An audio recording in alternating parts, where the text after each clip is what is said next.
नमस्कार।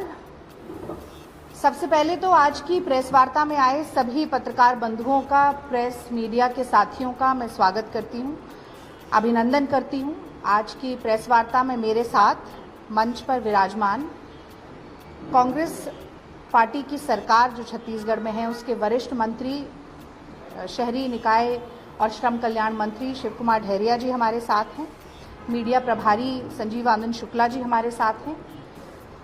आज एक बहुत ही महत्वपूर्ण विषय पर बात करने के लिए मैं दिल्ली से रायपुर आई हूं और एक सूचना के साथ मैं आज की प्रेस वार्ता शुरू करना चाहती हूं कि देश के तमाम प्रदेशों की सभी राजधानियों में एक साथ महंगाई और बेरोजगारी के खिलाफ ये प्रेस वार्ता आयोजित की गई है, जिसकी श्रृंखला में आज मैं रायपुर में आई हूं और अपनी बात इन पंक्तियों के साथ मैं शुरू करना चाहती हूं कि अच्छे दिन की बाट जोहते नैन तो अब पथराए, महंगाई सुरसा मुखसी और चादर सिमटी जाए। तो ये सिर्फ महंगाई की मार नहीं है, ये महंगाई और बेरोजगारी की दोहरी मार है जिसे देश की जनता आज सह रही है। और बड़े दुख के साथ मुझे ये कहना पड़ता है कि महंगाई और बेरोजगारी की इस मार को जड़ से उखाड़ने का वादा करके मोदी जी दिल्ली की सत्ता पर काबिज हुए। आपको याद होंगे वो नारे, बहुत हुई महंगाई की मार, बहुत हुआ बेरोजगारी का वार। और बार बार मोदी जी ने अपनी कार्यशैली से ये सिद्ध किया है कि उनका हर दावा, हर वादा केवल एक जुमला मात्र है। और मोदी जी की इसी जुमला नॉमिक्स के कारण आज देश का सूरते हाल ये है कि महंगाई की मार है, नौजवान बेरोजगार है, पेट्रोल डीजल 100 के पार है, सिलेंडर में गैस भरवाना हुआ दुश्वार है, आम जनता पर जीएसटी का लगातार वार है, किसान आत्महत्या करने को लाचार है, देश के संविधान और सीमा पर लगातार हो रहा प्रहार है। ऐसी नाकारा और निकम्मी मोदी सरकार है और ये मोदी सरकार की गलत नीतियों का ही परिणाम है।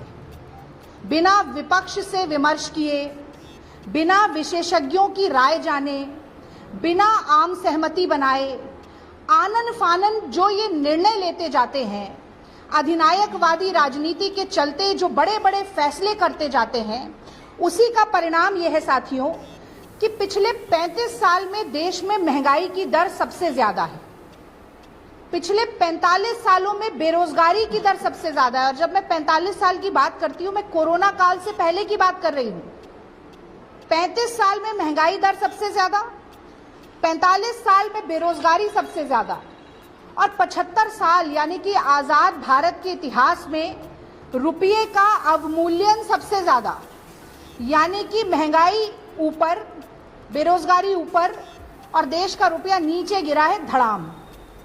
और यही नहीं, विश्व गुरु बनाने की बात करते थे। बहुत तकलीफ होती है ये सारे आंकड़े बताते हुए, मन बड़ा व्यथित होता है। आज ग्लोबल हंगर इंडेक्स में भारत 101वें स्थान पर है। यानी कि अगर विश्व गुरु बन रहे हैं तो वो भूखमरी में विश्व गुरु बन रहे हैं। लोगों के पास खाने के लिए पैसा नहीं है, नौकरी नहीं है और जो रोजमर्रा की जरूरत की चीजें हैं उसके दाम लगातार दिन दूनी रात चौगुनी तरक्की कर रहे हैं। ये भी कहा जाता है, हम लोग बचपन से स्कूल से माता पिता ने सिखाया, आमतौर पर जो बोलचाल की भाषा है उसमें कहा जाता है कि जहां चाह है वहां राह है। जहां चाह होती है वहां राह अपने आप बन जाती है। Where there is a will there is a way. और कांग्रेस पार्टी, भारतीय राष्ट्रीय कांग्रेस ने हमेशा ये चाहा है कि पंक्ति में खड़े हुए अंतिम व्यक्ति के आंसू पोंछने। इसीलिए मैं गर्व के साथ कहती हूं कि यूपीए की सरकार जब 10 साल थी इस देश में, अंतरराष्ट्रीय बाजार में कच्चे तेल के दाम, एलपीजी के दाम आज से कई गुना ज्यादा होने के बावजूद हमने सब्सिडी दी और देश की जनता को राहत पहुंचाई। और इसके ठीक विपरीत आज जब अंतर्राष्ट्रीय बाजार में कच्चे तेल का दाम लगातार गिर रहा है, एलपीजी का दाम लगातार गिर रहा है, तो मोदी जी जनता की जेब काटकर, जनता की पेट पर लात मारकर अपने उद्योगपति साथियों की जेब भरने का, खजाने भरने का काम कर रहे हैं।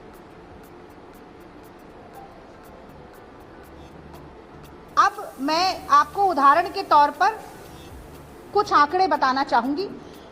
ये मैं अभी मौखिक रूप से बता रही हूं, लेकिन प्रेस विज्ञप्ति के साथ, प्रेस रिलीज के साथ ये सारे आंकड़े आपको मिल जाएंगे।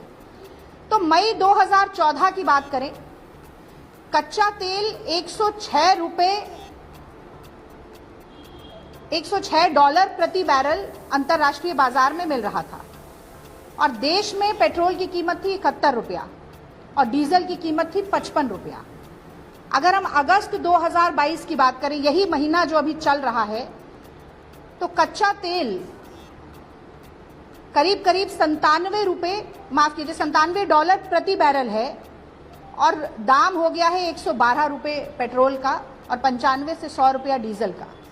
यानी कि जब करीब $8-10 ज्यादा था, तब 40 रुपया कम पेट्रोल की कीमत और आधी कीमत पे डीजल मिल रहा था 2014 में।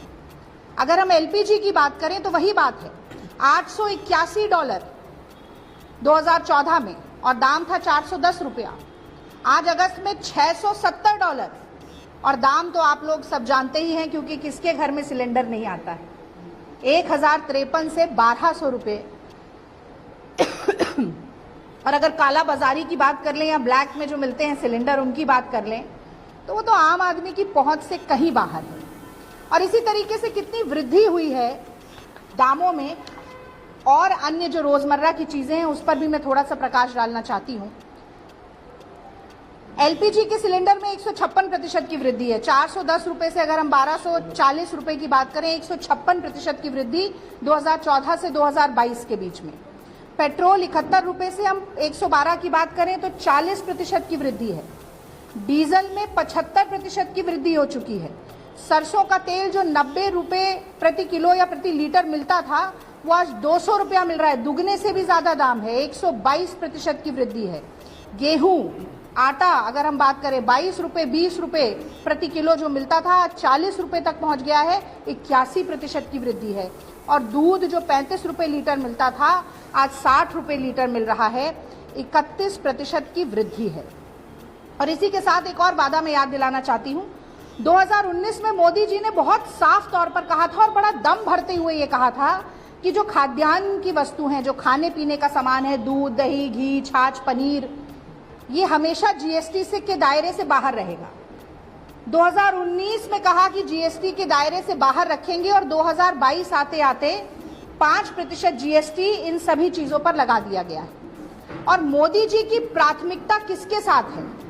इस जनतंत्र की जनता प्राथमिकता है, या उनके उद्योगपति मित्र, जिन्हें वो मित्रों मित्रों करके संबोधित करते हैं हर रैली में, उनके वो प्राथमिकता है? ये इसी बात से पता चल जाता है कि हीरो के व्यापार पर, हीरो पर 1.5% जीएसटी है, और अस्पताल के बिस्तर पर 5% जीएसटी है। यानी कि जीने से लेकर मरने तक आम आदमी को अस्पताल के लिए भी जीएसटी देना है, और कॉर्पोरेट टैक्स, पैसे वाले उद्योगपतियों का कॉर्पोरेट टैक्स 1.5 लाख करोड़ रुपया माफ हो जाता है। और वहीं जनता से एक्साइज ड्यूटी, फ्यूल टैक्स के नाम पर 27.5 लाख करोड़ रुपया वसूला जाता है। आप सभी के माध्यम से आज मैं ये पूछना चाहती हूं मोदी जी से, मोदी जी की सरकार से, कि 27.5 लाख करोड़ रुपए में आपने तो अपना सेंट्रल विस्टा रूपी 20,000 करोड़ का महल बनवा लिया, आपने तो 12 करोड़ की मेबैक गाड़ी अपने काफिले में शामिल करा ली, आपने तो 8,500 करोड़ रुपए का प्लेन ले लिया उड़ान भरने के लिए और विदेशी दौरे करने के लिए। आपके पास तो अपने नाम की कढ़ाई वाले ना जाने कितने 10 लाख के सूट हैं, ऐसी सूट बूट की सरकार है। पर आम जनता को क्या मिला? आज लोगों के पास वाहन है पर पेट्रोल डीजल नहीं है, सिलेंडर है पर गैस नहीं है, डिग्री है पर नौकरी नहीं है, जेब है पर पैसा नहीं है, थाली है पर उसमें भरपेट खाना नहीं है, शौचालय है पर शायद पानी नहीं है। जीवन है पर उसमें सुख, चैन, अमन, शांति, हंसी खुशी नहीं है, इस कगार पर लाकर मोदी सरकार ने खड़ा कर दिया। इसी के साथ साथ एक और बड़ी योजना आपने सबने देखा होगा, उज्ज्वला योजना का बड़ा झुंझुना बजाया था मोदी जी ने। अब सिर्फ झुंझुना नहीं बजाया था, कोई ऐसा देश का पेट्रोल पंप नहीं बचा था जहां अपने पोस्टर होर्डिंग बड़ा सा नमस्कार करते हुए मोदी जी ने ना लगाए हों। और वो नमस्कार करते हुए जो ठेंगा दिखाया मोदी जी ने, वो आज के तथ्य बताते हैं कि 42% उज्ज्वला के जो लाभार्थी परिवार रहे हैं या महिलाएं रही हैं, वो आज वापस चूल्हा फूंकने के लिए विवश हो गई। और जो लाभार्थी नहीं थे, बहुत से लोग जिन्होंने अपनी सब्सिडी दे दी मोदी जी के पुकार लगाने पर, गुहार पर, उसमें से 3.5 करोड़ लोग एक बार भी गैस सिलेंडर भरवा नहीं पाए हैं। साल में एक बार भी नहीं भरवा पाए। कौन भरवाएगा? वो 12 करोड़ नौजवान जिनकी नौकरी और रोजगार कोरोना काल में चला गया, वो 1200 रुपए का सिलेंडर खरीदेंगे? वो किसान जिनकी आय अब केवल 27 रुपया प्रतिदिन बची है और मोदी जी ने दुगनी करने का वादा किया था 2022 तक, वो खरीदेंगे 1200 रुपए का? CMI के आंकड़े के हिसाब से वो 94% घर जिनकी आय हर साल कम होती जा रही है, वो खरीदेंगे?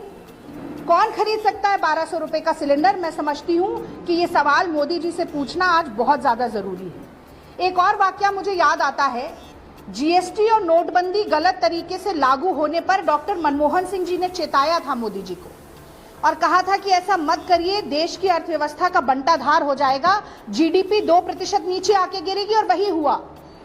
पर मोदी जी ने ये क्या कहा था, वो आज याद दिलाना बहुत जरूरी है। संसद के पटल पर खड़े होकर मोदी जी ने कहा कि देश के पूर्व प्रधानमंत्री डॉक्टर मनमोहन सिंह रेनकोट पहनकर नहाते। आज कौन कितने रेनकोट पहने हैं, कितने नकाब पहने हैं और कहां जाके नहा रहा है, ये तो मैं जनता के विवेक पर छोड़ देती हूं। पर मैं ये जरूर कहूंगी कि ये सारी गलत नीतियां जिन्होंने अर्थव्यवस्था का बंटाधार किया, उसी की वजह से आज 75 साल में अर्जित देश की संपत्ति कांग्रेस पार्टी ने जो अपने हाथों से बनाकर इस देश की जनता को दी, वो सारे सरकारी उपक्रम या तो बंद हो रहे हैं, वो सारे PSUs या तो बेचे जा रहे हैं, उनकी नीलामी हो रही है या वो बंद पड़े। देश में आज 10 लाख सरकारी पद खाली हैं और नौजवान सड़क पे खड़े होकर आंदोलन कर रहे हैं। जैसा मैंने बताया, 12 करोड़ लोगों की नौकरी तो चली गई केवल कोरोना काल में, हजारों स्टार्टअप बंद हो गए। आज 20 से 24 वर्ष की आयु के जो नौजवान हैं, उनमें 42% बेरोजगारी की दर है। 42%। वादा किया था 2 करोड़ नौकरियां हर साल देने का, 15 लाख हर अकाउंट में डालने का। अभी कुछ दिन पहले अग्निपथ की जब बात हुई तो 2 करोड़ से 10 लाख पर आ गए।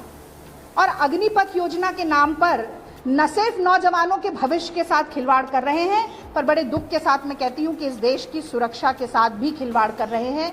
आलम यह है कि आज PhD scholar, graduates, master degree holder peon और चपरासी का आवेदन भरने के लिए मजबूर हो गए हैं। शिक्षा को इतना डिवैल्यू किया गया। एक आम घर का बच्चा, कोई लड़का लड़की जो दूर दराज गांव से, किसी कस्बे से, उसके माँ बाप अपना पेट काट कर, अपनी ख्वाहिशों को कम कर कर, अपनी जरूरतों का गला घोंट कर कहीं बड़े स्कूल में, कहीं बड़े विश्वविद्यालय में पढ़ने के लिए भेजते हैं, सपने के साथ कि ये डिग्री मिलेगी तो नौकरी लगेगी। और जब उसके हाथ में डिग्री होती है और उससे कह दिया जाता है कि तुम नाले की गैस पर पकौड़े तलो, तो माँ बाप को कितनी पीड़ा होती है, कैसे सपने चकनाचूर होते हैं, कैसे अरमान टूटते हैं।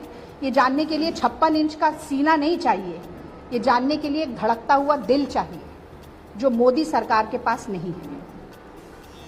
और अंत में मैं ये जरूर कहना चाहती हूं कि जनता के हक और हुकूक की लड़ाई, इस जनतंत्र की जनता के अधिकारों की लड़ाई, उनकी हंसी खुशी, चैन, सुख, समृद्धि की लड़ाई कांग्रेस पार्टी ने हमेशा सड़क से लेकर संसद तक लड़ी है।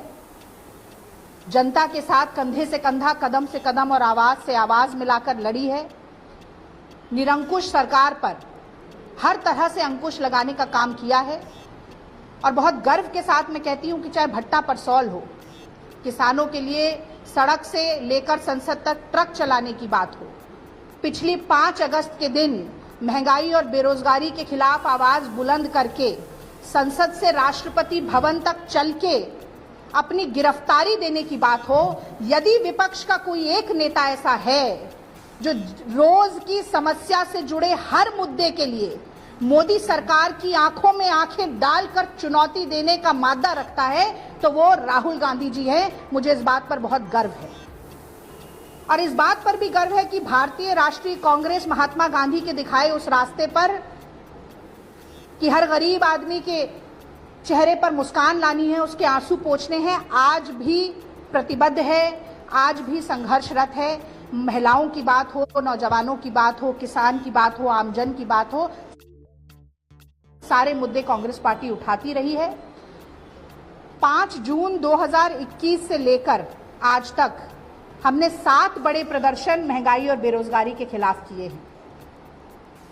14 नवंबर से 29 नवंबर तक महंगाई के खिलाफ पूरे देश में जन जागरण अभियान हमने चलाया। मैं उस टीम की सदस्य रही थी और आगामी 4 तारीख को यानी कि रविवार को 4 सितंबर को दिल्ली के रामलीला मैदान में इसी महंगाई और बेरोजगारी के खिलाफ हल्ला बोलने का काम भारतीय राष्ट्रीय कांग्रेस एक बार फिर करेगी। राहुल गांधी जी उस सभा को संबोधित करेंगे। हम सरकार पर लगातार दबाव बनाएंगे इसलिए कि महंगाई देश में कम हो, बेरोजगारी जड़ से समाप्त हो और मोदी सरकार ने जो अपने वादे किए हैं उससे वो सरकार मुंह न फेरे। और इस नारे के साथ कि नरेंद्र मोदी के 2 भाई बेरोजगारी और महंगाई, नरेंद्र मोदी के 2 भाई बेरोजगारी और महंगाई, ये महंगाई और बेरोजगारी पर हल्ला बोल रैली 4 तारीख को होगी। इसमें हम न सिर्फ ये आंकड़े जनता को बताएंगे, न सिर्फ हम ये तथ्य सामने रखेंगे, बल्कि किस तरह से कांग्रेस पार्टी लगातार आगे भी एक नया रास्ता दिखाना चाहती है देश की जनता को। ये सारी बातें उस रैली में होंगी और देश के कोने कोने से, हर जिले, हर गांव, हर कस्बे, हर शहर, हर प्रांत से लोग आएंगे रामलीला मैदान में। ये सूचना मैं चाहती हूँ आप सभी लोगों के माध्यम से छत्तीसगढ़ की जनता तक पहुँचे और न सिर्फ छत्तीसगढ़ तक सीमित हो, पूरे देश की जनता के साथ पहुँचे। बहुत बहुत धन्यवाद, शुक्रिया।